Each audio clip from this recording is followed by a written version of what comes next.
Hi, I'm Brent Stafford, and this is RegWatch by RegulatorWatch.com. The U.S. Food and Drug Administration is the top health regulator and sole agency responsible for regulating the sale of nicotine vaping products in the United States.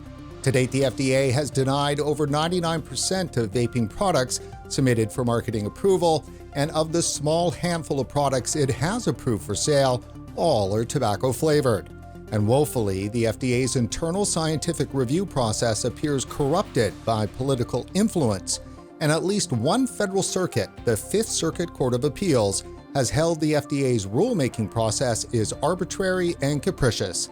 To cap it all off, the FDA suborns the proliferation of anti-vaping misinformation that's poisoned the public's perception of vaping. Joining us today to talk through FDA's track record on vaping misinformation is Guy Bentley, the Director of Consumer Freedom at Reason Foundation and author at Reason Magazine. Guy, thanks for joining us again on RegWatch. Great to be back. Thank you for having me. Let's start with the glaring problem of misinformation around vaping. How bad is the public's perception? It's pretty bad, Brent. Even back in 2010, 2011, where the public was not even really massively aware of e-cigarettes and safer nicotine alternatives to combustible cigarettes. Even in those days, public perceptions of the relative safety of e-cigarettes to combustible cigarettes was far greater than it is today. Even though these products have been around for a significant period of time now, the evidence on their relative safety has gotten stronger, but public perceptions have gone in the complete opposite direction. The vast majority of the public, both smokers and non-smokers, believe that e-cigarettes are either just as harmful as cigarettes or even more harmful than cigarettes. So ironically, as the evidence has strengthened around e-cigarettes, the public's misperceptions has massively increased. So it's a huge public health problem for those who are concerned with smokers who either can't or are unable to quit smoking and might be able to do so by switching to an alternative like e-cigarettes. If they continue to think these products are just as or more dangerous than cigarettes, they won't see much of a point in doing so. And so it's acting as a massive barrier to a whole load of people giving up smoking. Now, we had Clive Bates on last year just after he published this blog post titled American Crime Scene. Here's a chart he put together drawn from the U.S. National Cancer Institute HINT survey. What does this tell us? It essentially tells us that the public has been wildly misinformed about the relative risks of e-cigarettes to combustible cigarettes. And it also tells us on just what a poor job are public health, both regulators and nonprofit bodies that proclaim themselves to be interested in advancing public health, just what a poor job they have done of actually communicating to the public very basic, what should be non-controvertible public health information about consumer products. And this is doubly bad because during the COVID-19 pandemic, we saw a plummet in trust in public health institutions, particularly in the United States. And a lot of that was tied to public health agencies really getting over their skis on particular public health guidance or proclamations over certain mitigation measures and their effectiveness. So the public is already distrustful of these institutions. But in fact, they should have been distrustful a lot earlier, because even prior to the COVID-19 pandemic, these agencies were doing a really bad job of communicating that not all tobacco products are created equal. It seems like a simple proposition that smoking a cigarette, burning tobacco, and inhaling smoke is not the same as using a vaporized e-cigarettes or even a nicotine pouch, in which you're not even inhaling anything. So it tells us something about the state of public perceptions, the problem consumers are facing in the marketplace, but also about our institutions and how really they've fallen down on really one of the basics of public health, which is clear and accurate information. Just in case there's anybody that's watching that doesn't know, what do we know about the efficacy and safety of nicotine vaping products? It's a great question, Brent, because I think, people, they log on to the FDA website, they see a lot of caveated language and so on. unlike other governmental public health websites, even Public Health Canada, which has had many problems with vaping, does concede that vaping is safer than smoking. That is also true with the New Zealand Ministry of Health and also the United Kingdom government and their departments of health as well. But if you want a sort of, if I could point viewers who are perhaps not familiar with the evidence or want a credible, accurate source of information, just a document they can look up and be reassured, I would strongly recommend that they look up the report from King's College London that was published in 2022. And this is pretty much the most comprehensive document we have on the relative safety of e-cigarettes. And it was commissioned by the UK government and their Office for Health Improvement and Disparities. And it reviewed all of the literature, relevant literature around e-cigarettes and their relative risks to smoking cigarettes. And what they find through studies of biomarkers in terms of exposure to harmful substances in the body, and also biomarkers of potential harm, which measures biological changes in the smokers and vapors being examined. And what they find is that vaping is dramatically safer than smoking. And in fact, when you compare vapors who are no longer smoking to just people who aren't vaping or smoking, you see very little difference between the two. You see some elevated levels of risk in vapors relative to people who don't vape or smoke at all, but they're very small and dramatically different from cigarettes. So, it's not really a controversial point at this time in the academic literature in 2023 about whether these products are safer. They are safer, and also we have a whole different body of literature on how effective they are for smoking cessation. So, we're no longer back in the days of 2008 to 2007 where they kind of look like cigarettes and they feel like cigarettes, but we don't really know. People can be reassured that, these are safer than cigarettes. If you're not smoking, you're not vaping, and you're not interested in using nicotine, there's no reason for you to do so. But if you're a smoker and you're thinking about switching to vaping, you should be reassured that it will be a healthier alternative, as well as most likely a cheaper one as well. So the issue around vaping boils down then to relative risk, correct? That's exactly right, Brent. Relative risk is a really important concept to get through our minds here when we're talking about different products. As I sort of said earlier, not all tobacco products are created equal. So, for instance, cigarettes we know are the most dangerous tobacco products that a consumer can use. Around half of lifelong smokers will die of a smoking-related disease. We also have other combustible tobacco products like pipes and cigars. The smoke generated by those is very toxic, but they differ very much from cigarettes in terms of their risk, because cigar smokers typically, they're not actually inhaling the smoke, which makes a big difference. And also, cigar smokers are using these products much more occasionally than cigarette smokers. Cigarette smokers are smoking many cigarettes per day. So even the very heaviest cigar smoker is only probably smoking 1 or 2 cigars a day, and that's the heaviest use. And then we branch into categories like e-cigarettes, heated tobacco products, oral nicotine, all of which are just orders of magnitude safer than the combustible products. And so it's, we don't live in a risk-free world. There are risks to absolutely everything in life. So the question shouldn't be, just as with any other area of life, whether we can eliminate risk. We can't eliminate risk, but how can we minimize risk? And for those who are currently using nicotine or interested in using nicotine, what is the way that what is the safest possible way you can do that will also meet your needs and satisfaction? And from that perspective, then we look and see that relative to cigarettes, these products are a far greater alternative. These products are often, put about in a mismeasured way, in that the option is no nicotine use or using combustible cigarettes, and that's a false dichotomy. About 1 billion people in the world use nicotine on a daily basis. You can no more have a nicotine-free world than you can have an alcohol-free world or a drug-free world, and so on. So the question is, how can we, in a relatively free society, have people who want to use nicotine do so in as safe a way as possible, commiserate with their needs. Now, why is Reason Foundation and Reason Magazine interested in this issue? Yeah, so just a bit of background about Reason Magazine and the Reason Foundation. Reason Magazine is a libertarian magazine. We founded in 1968 by Lanny Friedlander, and 2 years later was bought by Tibor Machan and Robert Poole.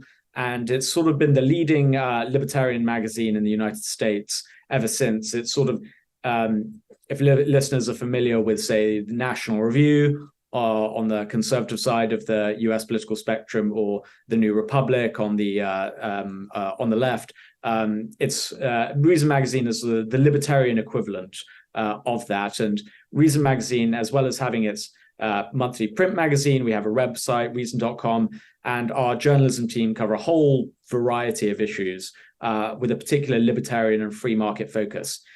Reason Foundation, which is the part of the organization that I'm involved with, is the think tank side, which was set up in 1978 by Bob Poole. And we cover a host of policy areas from transportation, school choice, privatization, education reform, as I mentioned, but also drug policy reform as well, having legalizing in as best a way as possible drugs such as marijuana and decriminalizing psychedelics and so on. And in my area of consumer freedom, I do a lot on nicotine and tobacco policy. And our interest in this is that, we see the anti-smoking movement really showing its true colors as becoming a flatly prohibitionist movement.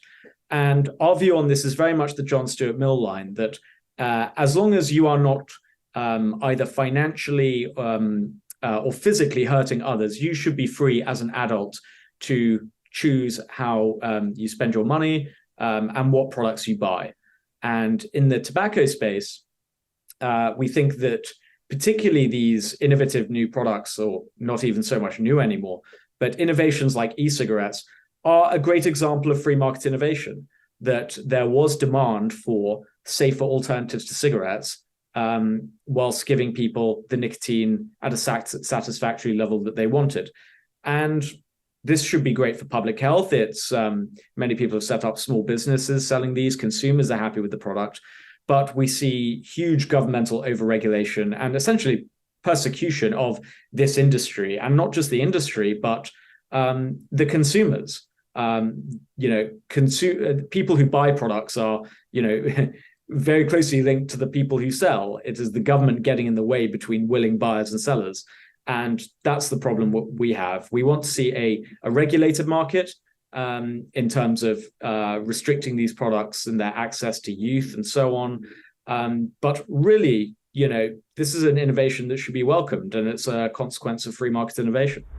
Now, we're going to jump in here in a second into the details around the American Lung Association and the demands that they're making on FDA, Center for Tobacco Products. But before we go there, I'd like to just bring up that in Canada, Statistics Canada just released information earlier this week about young adult vaping. And nearly half of Canadian young adults aged 20 to 24 have tried vaping. Why should that be a big deal for public health and tobacco control? These are people who are of age between 20 to 24, and that's the lead data point that just went across Canada. Yeah, it shouldn't. And one, I do somewhat object to the categorization, as I think you imply, of young adult, as if these are sort of trainee adults. And that they're adults, but not really adults. The distinction seems to be purely for a sort of communications purpose. But perhaps I'm being too cynical there. But it does seem strange to say, why this is a particular concern that young adults, if older adults were doing the same thing, would that not be just as concerning or not concerning? So I'm mystified as to why it's something that we should pay particular attention to. I think it also betrays a sort of mindset that use of these products is just there is a problem to be solved by using these products. Young adults who want to use nicotine or alcohol or other things that they find helps their concentration, or just socially to have fun and enjoy themselves, that's not a public policy problem to be solved. That's not a public health problem. A public health problem is something like a pandemic, a contagious communicable disease, or, for instance, most severe health misinformation is a public health problem. But when we're talking about adults choosing to do things, largely knowing the risks and not causing harm to others, that's not a public health problem. That's just people living their lives. And there's a sort of imperial attitude to public health that anybody who is not behaving in a way that maximizes their health is doing something wrong, or that they are somehow misled or deceived. And that's obviously ridiculous. Almost nobody actually lives their life in a way where every decision they make is based on how they can maximize their health or maximize the number of years they lived. People would live radically different if that were the case. There are many trade-offs in life. As the great economist Thomas Sowell said, there are no solutions, only trade-offs. So people can trade off, either drinking with health or, using nicotine through vaping, which is, a relatively benign consumer habit compared to drinking alcohol or using marijuana. If there's some small cost, we don't even know whether there is a health cost at all, to be honest, at this point. But if there is some minor health cost, people should be free to make those decisions, and they're not wrong to make those decisions. They're not fundamentally misled. If anything, people are misled in the other direction. So there's clearly quite strong demand for these products, even though most people are misinformed of their relative risks. So if people are still making the trade-off to use these products, they must have a great appeal and people really must value using them. So there's no market failure here for government intervention or any such other policies. So yeah, why Health Canada would focus on this, other than public health people in the bureaucracy getting over their skis and getting into a moral panic about this, is beyond me. Well, I don't agree with the panic that they have over teen vaping to the extent that they do, but I certainly don't agree that young adults shouldn't be allowed to make a consumer choice for a product that is a consumer product. Maybe it comes down to that. Public health doesn't see vaping products as a consumer product. Yeah, they would like to, if they wanted e-cigarettes on the market at all, I think their ideal, or many people in public health, because we should bracket that there are a bunch of folks in public health who are, on the side of the angels on this. These are notable exceptions, but there are exceptions. So there are many, very well qualified public health people who are violently anti-smoking, and they see e-cigarettes as their greatest answer to smoking, and they're massively in favor of e-cigarettes because they are so anti-smoking. But aside from those folks, a large body of tobacco control if e-cigarettes are going to be around at all, I think they would like to see them as a prescription model, or regulated in the way that sort of nicotine replacement therapies are. But I think the prescribing model would probably be on the top of their agenda if they couldn't get an outright ban. Because you're right, they don't see these as consumer products. Many people in public health, want also very severe restrictions on other activities such as gambling or foods high in fat, sugar, and salt, alcohol, a whole number of different activities. Public health would seem to prescribe, and it is just the expansion of this particular field beyond things that we all agree on, that we all live in a society. There is such a thing as public health, and we are all concerned with. But these are private decisions with largely private costs and benefits, not public costs and benefits. So, having this panic and sort of defamation of the tobacco control movement to be so concerned with these behaviors just shows how far they've slipped from their original mission, because smoking rates have come down so dramatically in the past few decades that it just seems they need another demon to find to keep a reason for existing. They are now finding new ways to be relevant or new justifications for existing, and conjuring up a moral panic about relatively benign nicotine products satisfies the interests of donors and of a sense of self-importance to continue being published in their own specific journals and so on, rather than actually winding up shop and say, actually, we've largely achieved what we set out to. We can just leave people alone. But they don't seem to want to leave people alone. They must find new reasons to bother people who want to use nicotine. Well, I've never known a progressive to pat themselves on the back and say, job well done, and then move along. It just doesn't happen. Guy, Clive Bates says U.S. health organizations are unethically cultivating the misunderstanding and are duplicitous. Their behavior resembles big tobacco of 50 years ago. What do you think of that? I think Clive's exactly right on this. You have to believe one of two things in this regard. You either have to believe that many of these organizations who are putting about misinformation or misleading information about vaping, that they genuinely believe these products are as dangerous or more dangerous than cigarettes. If that's true, then they are severely incompetent and negligent in reading the scientific literature or even taking the advice and recommendations of expert officials. Even Brian King, the head of the FDA's Center for Tobacco Products, acknowledges e-cigarettes are safer than cigarettes. So one, they believe what they're saying, but are just wildly misinformed, which says a lot about those individuals and those organizations, or that they do understand the risks and are being genuinely duplicitous. I tend towards the latter, and I really hate attributing motive to disagreements over science or politics or policy. I do think, we should treat people for the most part as if they're acting in good faith. But it's really difficult now to come to any other conclusion when organizations such as the Truth Initiative or Campaign for Tobacco-Free Kids act as the way that they do. It's really hard not to acknowledge what is going on here. So I think Clive's completely right on this point. And it is a basic ethical violation of public health of you are supposed to communicate clear and accurate health facts to the public. And if you're departing from that, it is a major ethical violation. Do you think the FDA then shares some responsibility in the promotion of misinformation around vaping? I do. I think this is largely on FDA's part a sin of omission rather than commission.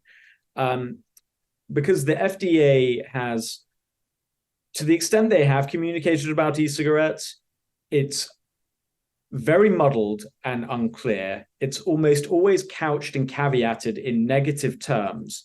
You sort of, even going on FDA's sort of website, their information page about e-cigarettes, you sort of have to read through the tea leaves of all these caveats that e-cigarettes may be safer than combustible cigarettes and may be effective for some smokers to quit cigarettes. It's all about the negatives and none of the positives, many of the negatives of which have been overblown. And through the sort of lack of clarity on their part and just refusal to speak in clear language over the past decade, it's given the opportunity for other bad actors, I would say, to, for instance, monopolize media coverage on this issue, to big up risks that don't actually exist. One that I know you're familiar with, that we still hear over many years, is popcorn lung, which has never been found in any vapor ever and is basically physiologically impossible because almost no e-cigarettes contain the chemical in question that causes popcorn lung. And even the ones that did, it was at several hundred times lower than combustible cigarettes, and no smokers get popcorn lung. So that is a very popular sort of myth that recirculates now and then. And the FDA can't even, answer that or be clear on that or, provide any guidance and so on. So they do share some of the blame for this. If we were talking about any other market that FDA is responsible for, FDA would be held to account, whether it's, in food safety, FDA, is often very, very quick to act whenever there's a crisis. Say there's a contamination of lettuce at an industry's plant or whatever. There's halts on that sale. There's immediate advice to consumers about don't consume this brand. But when it comes to safer nicotine products, there's a deathly, almost silence that may be about to change, but we'll see. Over the years, FDA has made promises to correct the misinformation around vaping. How would you rate their efforts? It's got to be an F. You can't, organizations should not be inputs, judged by their inputs. They should be judged by what they produce, by their outputs, their actual success. And the statistics that you put up at the very beginning from Clive's article, from the Hints survey, that is a demonstration of how well they have done. Now, Brian King, the head of the FDA Center for Tobacco Products, who has been in the job a better part of a year now, he's acknowledged that there is this perception gap amongst the public in relative risks. And he acknowledges that e-cigarettes as a general class are safer than combustible cigarettes. And he wrote recently in the journal Addiction, I believe it was in August, that there was an opportunity for FDA to act to correct these misperceptions. And it's part of the FDA's strategic goals going forward, which we're promised will be published before the end of the year. So they clearly recognize the problem. I think there's others within FDA who are also even more committed on this issue in terms of actually getting the facts out to the public, but who have been stymied over the years. So I think there is willingness in the institution, but there's no sense of urgency of action here. And also, even in communication, it does not take a lot to communicate these facts. King says he needs a whole ream of consumer perception studies and so on about how to accurately communicate this information. Because a lot of what's underlying this debate, I think, Brent, is that if the public knows how much safer these products are than cigarettes, I think the fear amongst many tobacco control organizations is that people who didn't previously use nicotine will start to do so. Now, that may well be true, but that wouldn't necessarily be a bad thing. If more adults who would have otherwise used nicotine, but were under the misimpression that vaping is just as dangerous as smoking, but if those misperceptions are corrected and they say, oh, well, I know it's much safer now than smoking cigarettes, I'm happy to take the risk of vaping and use nicotine. That's not a public health problem, but tobacco control seems to think that it is. But you can't predict consumers' responses in this way, and you shouldn't. You've really just got to tell the people the truth. Well, that begs the question then, should advocates for vaping embrace the consumer nicotine position in terms of recreational nicotine? Because we never hear, in our 8 years of covering this issue, very rarely does anybody bring that up. And it seems to me that that's a missed opportunity probably years ago to get behind recreational nicotine. Yeah, I completely agree. And at Reason, we do make that argument, and we're very committed to that. And there is nothing wrong with using nicotine recreationally. And e-cigarettes and these other nicotine products, they play a huge role in tobacco harm reduction. They're the leading methods by which you can reduce harm related to cigarettes. But also, these are consumer products, and people enjoy using nicotine, just like they enjoy drinking coffee or a number of other activities that we do on a daily basis. And using this relatively benign psychoactive drug, which again, its health effects, are very, very similar to that of coffee. There's nothing wrong with that. I'm a nicotine user myself, and I have no intention of quitting. People will often say, well, are you addicted? Possibly, but I don't especially care. It's and also there is something problematic in labeling recreational nicotine users who aren't smoking as being addicted. For instance, when we're talking about addiction, it involves some measure of harm, of real measurable harm.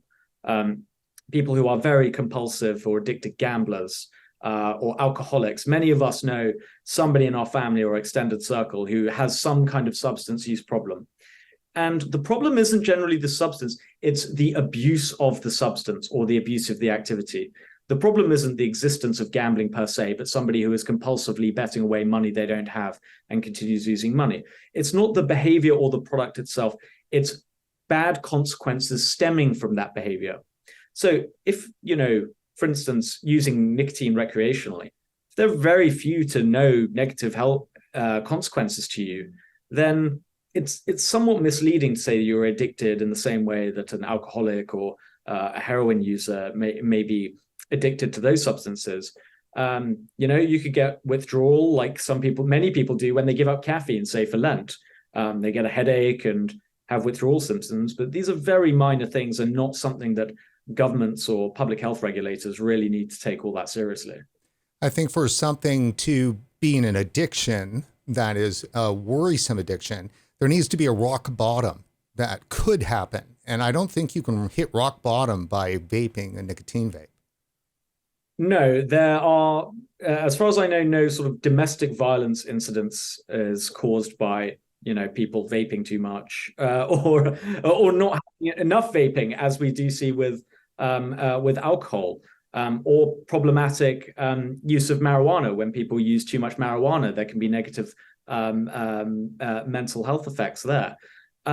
Nicotine, we really don't see any of those, Brent. It's just hard to communicate how benign, when divorced from smoke, when divorced from combustion, these products are. There may be some minor health risks, but it's so minor that I don't think we're really going to be able to really ever accurately measure it. So in terms of people on a daily basis, in terms of health advice, this is essentially a meaningless risk. And it's perfectly legitimate to use these products. I'm very worried about the slippery slope that many of us have been warning about for years of the anti-smoking movement, now really advocating the full prohibition of combustible cigarettes. But also now the Truth Initiative, which, for listeners who don't know, the Truth Initiative is the largest sort of anti-tobacco nonprofit in the United States. It's enormously well-resourced. I think it has something like over $1 billion. It's turned its focus away from smoking, and in a document published, I think fairly recently, a new document charting their position as an organization on all these various different products. And the position was that they are in favor of the eventual complete elimination of the recreational nicotine sector. So that is cigarettes, cigars, e-cigarettes, hookah, snus, dip, everything. They do believe all of those, the ultimate goal should be that all of those should be prohibited. They do claim that this is not prohibition through a very tortured logic that, if you can call it logic, they say it's not prohibition because it won't happen all at once, which what that has to do with anything, I have no idea. And also that users themselves shouldn't be prosecuted or persecuted for using these products and so on. Personal use will not be criminalized. One, I don't think that's true, because if I grew my own tobacco and, for instance, consumed it and gave it out to my friends, I'm pretty sure they would want that to be a criminal offense.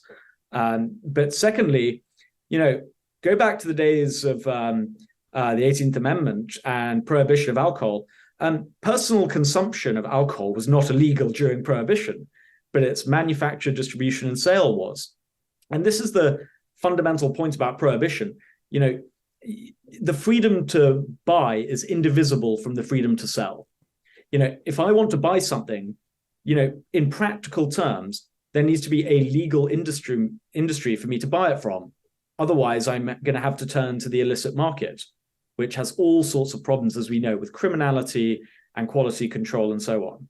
So we've seen a huge sort of slide of the tobacco control movement. And ironically, the new head of the Truth Initiative was announced recently, going back to our discussion of misinformation, is going to be Kathleen Crosby, who was, and I think might still be, until she moves over to the Truth Initiative, the director of the Office of Health Communication and Education at the FDA.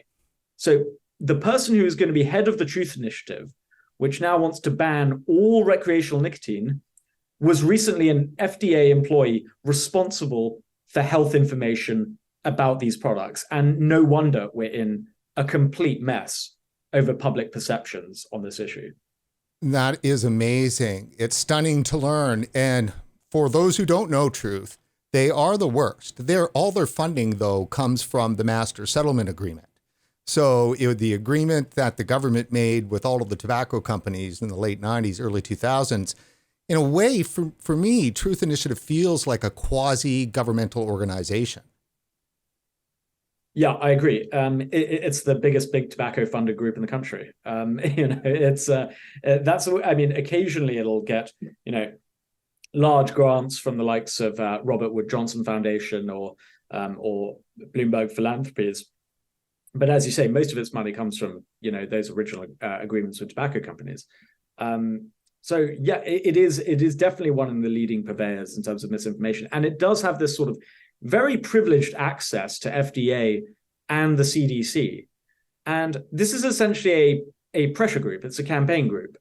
It doesn't actually have a special expertise in this realm. And that's because there's not really a need for great expertise in this realm. Just advocating banning things and dressing it up in academic language doesn't make you an expert or a stakeholder. The only real stakeholders in this debate are the consumers and the industry. Those are the only actual stakeholders. Just hating products doesn't make you a stakeholder. So they do have this very close relationship with the government, completely unjustified, especially as groups in other such realms would not have this sort of privileged access because it's a political and ideological group. Very much as the reason is we are a public policy think tank, but we have a point of view about free markets and limits of government and regulation, and everyone's views should be taken in the round. But there is no more reason that the Truth Initiative, just because they despise products and their views align with some of those at the FDA, their views should be taken any more on merit than anybody else's. It almost seems to me that the people at Truth, possibly at FDA, and certainly in all of the other pressure groups, they think that the stakeholders, the consumers of nicotine vaping products, are useful idiots of the tobacco companies. Yeah, that's exactly right. There's a sort of a sort of duality that tobacco control groups have had about consumers for a long time, and the first is either that they are stupid and misinformed, and therefore need a paternalistic hand to help them make the correct decisions because they are making they don't know their own self-interest, or two, that they're deviants. So you either see smokers in particular being seen as either victims or deviants, and they're neither of these things. Smokers themselves, they are not victims. They are making a choice. And for those who find it very difficult to give up smoking, well, now there are more ways than ever to quit smoking. Not just e-cigarettes and safer nicotine alternatives. There are the traditional patches and gums, which do work for some people, a small number, but they do work, and that's great. Going cold turkey. There are cessation helplines, therapies, smoking cessation clinics. It's never been an easier time to quit smoking, thankfully, and that's good for those who do want to. But yeah, I think it comes from fundamentally a lot of the tobacco control movement has a very anti-business and very anti-capitalist line. You see this with a lot of the lifestyle public health regulation, in that business is seen as inherently predatory. Particularly marketing and advertising is seen as one, very effective, and also very predatory. I think both of those things are mistaken. If you talk to people in the advertising industry, I think they could only dream of to have the power that these groups think they wield in terms of how mesmerizing their marketing campaigns are. So there is this inherent skepticism of the private sector and a deference to the public sector, that the public sector acts in the interests of the public and for the common good. But as we know, that is not the truth. People in government are people just like you and me, and just like people working in business. They have interests of their own. They have goals and agendas of their own.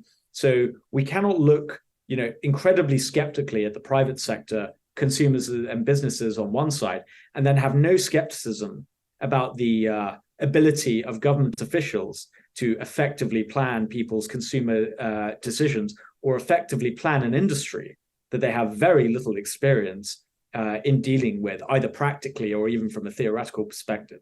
So I think that's where you see a lot of it as an anti-business and anti-choice mindset, in which we know the best way to live, and that if you are deviating from that, you are either mistaken, you've been tricked in some way, or are some sort of antisocial person who's defying the greater will of society.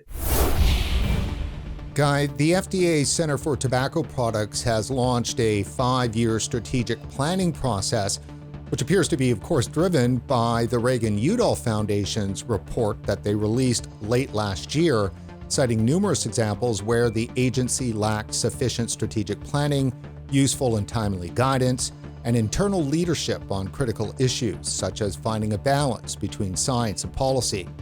The Reagan-Udall panel went as far as to say that FDA Center for Tobacco Products has, quote, struggled to function as a regulator, in part due to its own policy choices. So FDA Center for Tobacco Products has launched this 5-year strategic planning process. They've reached out to the public and, of course, are taking input from all stakeholders, and that's going on right now. There are 5 proposed strategic goals that FDA CTP has put out there. The first on delivering better guidance. The second on delivering better product application review. The third on better enforcement. And it's the 4th strategic goal we're interested in today, and that's the one that's caused the American Lung Association to burst a blood vessel. What we're talking about here is the CTP finally putting a focus on informing adults who smoke about the relative risks of tobacco products. Guy, what do we know about the Reagan-Udall Foundation and its work here analyzing FDA? I think the reviewers at Reagan-Udall did do a really good job. They were all independent people who didn't have a particular clear bias one way or the other. So it was really great to just have some outside accountability of people who weren't even really familiar with the issue, but are experts, in FDA and how it runs and public health more broadly, to have an independent look of how this whole mess with e-cigarettes has been going over the last several years. So the report was very much welcome, but as you say, it was fairly damning. And FDA is now being forced to respond to this, as well as facing some oversight from Congress. Republican member and head of the House Oversight Committee, James Comer, is demanding many documents from FDA and is investigating the sort of tobacco regulatory landscape and how FDA has conducted itself. So there's strategic goals, many of which are to be applauded. This is a long time coming, but I do want to, acknowledge when something's being done, even if it is, a little and a bit too late. But as you say, who could object to, giving consumers accurate information on relative risk, which the FDA finally now says it's going to get about to? Well, unfortunately, there are some people who object to that. Most prominently, the American Lung Association. I was actually in the listening session FDA held on the subject, and I presented Reason Foundation's view of how the agency could do better and what it needs to do and so on. And I remember being on that call, and a member of the American Lung Association stated to FDA, and in their written follow-up comments, that FDA should remove from its strategic goals any mention of informing the public about relative risk of nicotine products. The Lung Association is generally supportive of CTP's 5 proposed goal areas and find them consistent with its congressional mandate. However, the Lung Association strongly urges reconsideration of and revisions to part of Goal 4, notably any promotion of the so-called relative risk of tobacco products. FDA should have no part in the industry's efforts to sustain addiction through the failed and flawed notion that adult smokers should switch to e-cigarettes. Appropriate for the protection of the public health does not include FDA pushing a tobacco product that has initiated and maintained the addiction of millions of people because our public health and health systems have systematically failed to help tobacco users quit, and because both smokers and some in the public health community are desperate for something to change that. Cessation must only be defined as ceasing the use of all tobacco products, not switching to another tobacco product.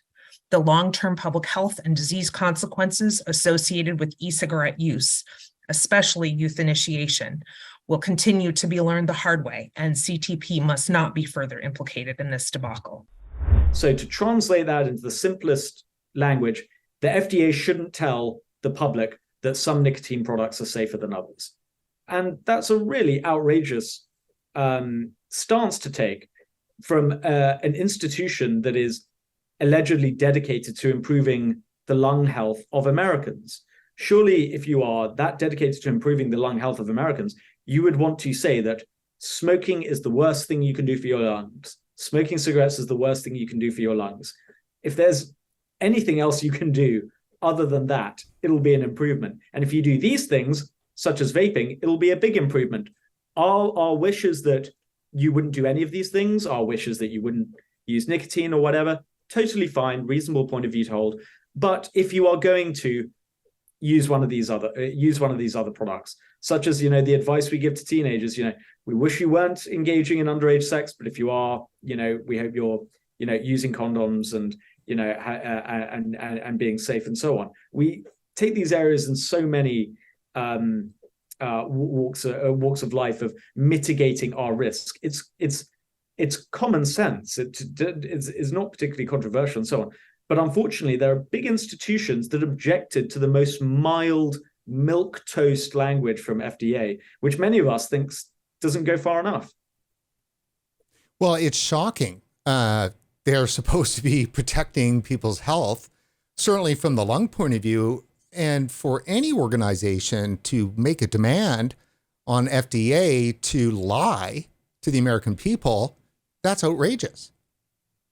It is outrageous. And I wrote a piece for Reason.com covering this. And I spoke to Dave Dobbins, who, in fact, used to be the chief operating officer of the Truth Initiative that we were discussing previously.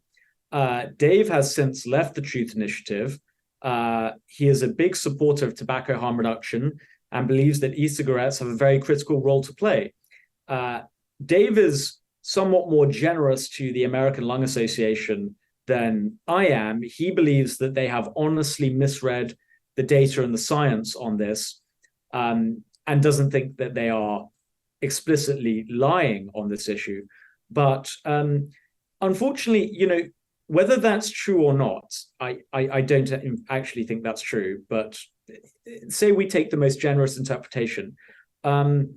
Your motivations, and even if you're incorrect, that doesn't matter here.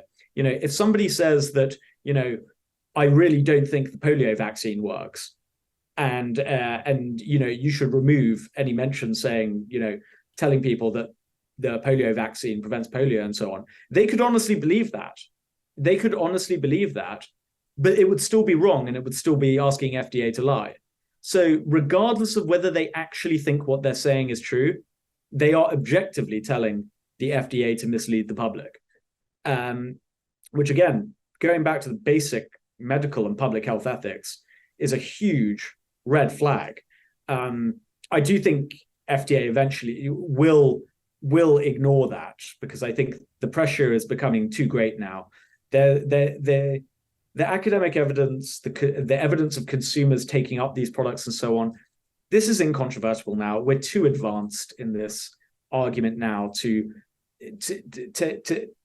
it to be credible for the Food and Drug Administration to just keep silent on this issue. So I think FDA will ignore them, but it is just an indictment on these public health NGOs.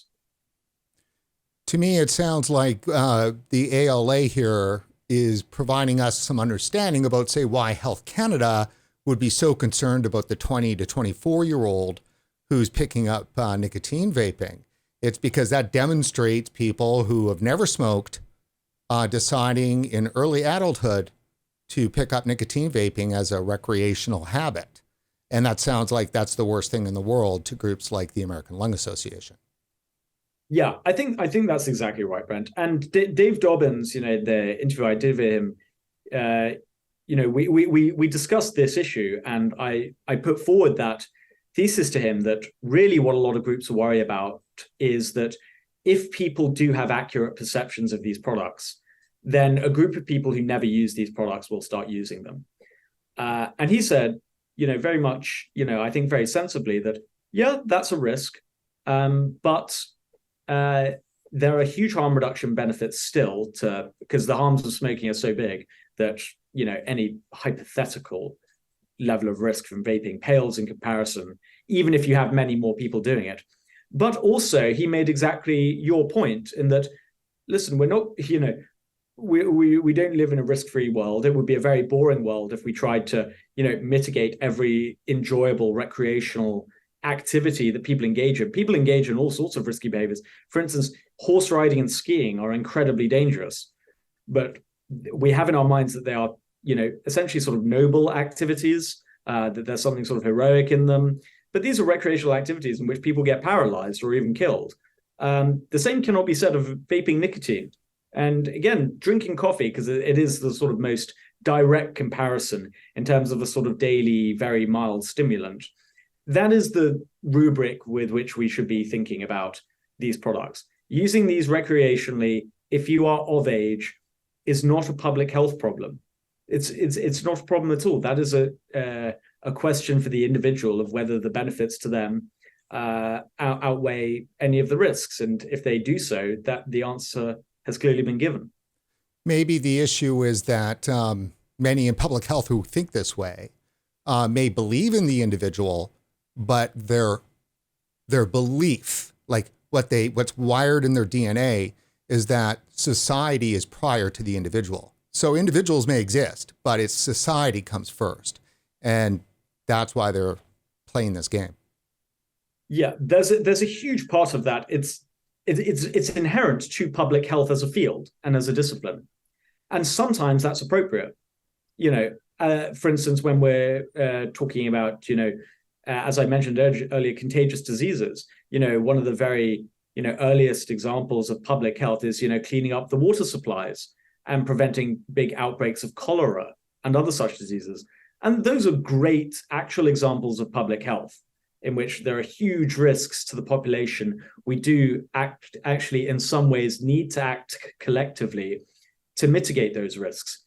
But things such as, vaping or, the food you eat, what you drink and so on, these are individual risks with individual costs and benefit. If there are wider costs to society, let's take alcohol as an example. There are wider costs to society from drinking. There are, drink driving accidents. There's increased criminality, domestic violence, costs of healthcare, and so on. There are all sorts of problems that stem from drinking. And so what we do is, as best we can, as we try and calculate the social harm caused by those problems, and we tax the product accordingly, because then people are drinking, the cost is internalized. And so that wider societal cost is reflected in the price of alcohol. Now, the thing is with e-cigarettes is that it's unclear whether there are these negative externalities to society. Many would argue that, in fact, there are only positive externalities, because if you're substituting vaping for smoking, then people aren't contracting smoking-related diseases and so on, or using healthcare. That's not an argument I would make because, of course, when people do give up smoking, it means by switching to vaping or through any other means, it does mean that they will live longer. And of course, living longer actually costs the government more in the long term because of healthcare. But that's a good thing. And we need to figure out ways to pay for that. It's a good thing that people, who want to switch to vaping and live longer, we will have to figure out, how to pay for that healthcare. But yeah, exactly. So there doesn't seem to be, this why we would collectivize these choices when they are not producing an external harm to the wider society. that case has not been made by public health or anyone else. Guy, last question for you, and it's a bit of a tough one, I think. What can activists, consumer activists, vaping activists, researchers that are on side vaping, what can people do to help make tobacco control happy on this issue? That is a tough one, because nothing will nothing will make them happy unless giving up nicotine entirely. I think that the goal of tobacco control is destruction of all tobacco related industries. I mean, really it is the sort of destruction of any business selling a recreational nicotine product, whether that's, an e-cigarette or oral nicotine pouch, snus, whatever it may be. That's the real goal here. There is nothing you can do that would make many of these organizations happy. It is a sort of all or nothing approach. Asking that question is like, before Prohibition, asking what would make the Women's Christian Temperance Union happy. Well, we got the answer. They still weren't happy because of the huge black market in illegal alcohol, and then repeal of the Prohibition Amendment afterwards. So these people can't be really appeased. But I think what people can do, people who are interested in this space, whether they are consumers, researchers, anyone else, one is assisting with the sort of public education of this, of continuing to just state the basic facts and information, participating in things like when the FDA has, opens calls for, regulatory comments or listening sessions or so on, writing for newspapers or blogs or wherever you can to advocate for all those things.